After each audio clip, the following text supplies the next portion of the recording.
This video will give you a glance into my new robotics project, which involves 3D printing, facial recognition and much more.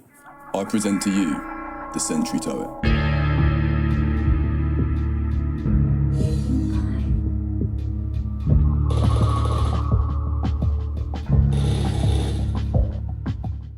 Those who are familiar with the Portal series will know this robot well. Its video game counterpart is an iconic enemy who lures the player in with their cute demeanour. I set out to bring this iconic villain into reality, minus the full machine gun of course. If you just came for the cool robot, more footage can be found at the end of the video, but the purpose of this video is to show how it was made. The first step was to create the model of the turret using CAD, which is computer assisted design. This is a new skill for me, but with some determination and lots of online documentation, I modelled the turret's iconic body. Now I had a shell to build upon and to model its internal systems around.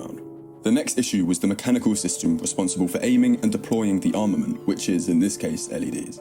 After some research, I found a mechanism which would do the job, and was able to import it into my CAD design. The other large component inside of the turret is a Raspberry Pi 4 board, which I found a scale model for and integrated into my digital design. A significant challenge of this project was keeping the size of the turret as small as physically possible, while still containing the mechanism and full Raspberry Pi board within. I set myself this challenge as efficient use of space and minimising form factor are important engineering concepts. I chopped the model into pieces so it could be 3D printed, and I mounted mounts onto the parts so they would fit sturdily together. The aforementioned Raspberry Pi 4 was the next focus. It is a highly versatile miniature computer, which would be the brains responsible for controlling the systems of the turret.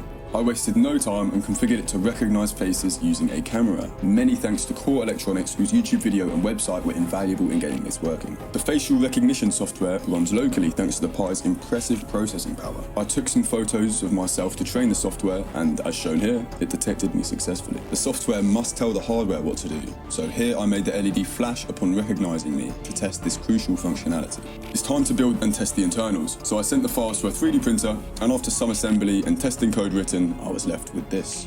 My methodology at this point was making and testing each system of the turret individually with custom code to test functionality and calibrate how the Pi interacts with them. I tested the firing LEDs. And finally, I designed and assembled the red LED ring. With all systems working independently, it was time to make them work as a system, which of course means it was time to code. But before that, we need to determine how the turret needs to behave. I made this flowchart to show how the behavior changes based on which conditions are met. I chose Python as the coding language and wrote just short of 400 lines of code. But for simplicity's sake, I will not discuss the code any further in this video, as much as I would love to waffle about libraries, functions, and all the other technical details. The code, as well as the 3D files for this project, can be found on my website, linked in the description. I configured Linux to run the script on starter and force connect to a particular Bluetooth speaker. At this point, all I had to do was wire everything up one last time and assemble the components. And there you have it, one non-lethal, possibly sentient robot that you can hide somewhere in your house and scare unwanted visitors. I learned a lot during this project, and hopefully by watching this short video you have learned something too. That's all. Check out my website and have a good day.